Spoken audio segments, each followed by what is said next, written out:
Washington, the Air Force has concluded that aircrew members acted appropriately and were not at fault for some tragic deaths during the chaotic evacuation from Afghanistan last year, when desperate Afghans clung to a military plane as it was taking off and fell to their deaths or were caught in T.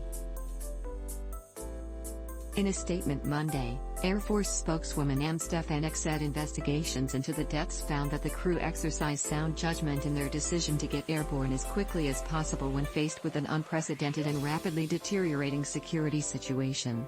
Video and other reports. The Z-17 transport plane was surrounded as it landed on the tarmac, and military officials have said the crew feared the plane would be overwhelmed, so they decided to take off. As the plane lifted off, mobile phone video captured two tiny dots dropping from the aircraft. It later became clear that the dots were Afghans who had tried to hide in the wheel well. As the wheels folded into the body of the plane, the stowaways faced the choice of being crushed to death or letting go and plunging to the ground.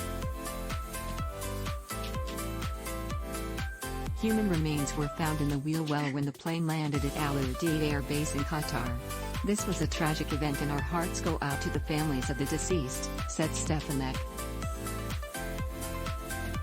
She said the Air Force's Office of Special Investigations looked into the incident and then turned the scene over to Qatar authorities, who declined to investigate further. The aircrew's airmanship and quick thinking ensured the safety of the crew and their aircraft, said Stefanek. After seeking appropriate care and services to help cope with any trauma from this unprecedented experience, the crew returned to flight status. It is still unclear how many were killed. Videos show the two dots falling from the airborne plane, several seconds apart.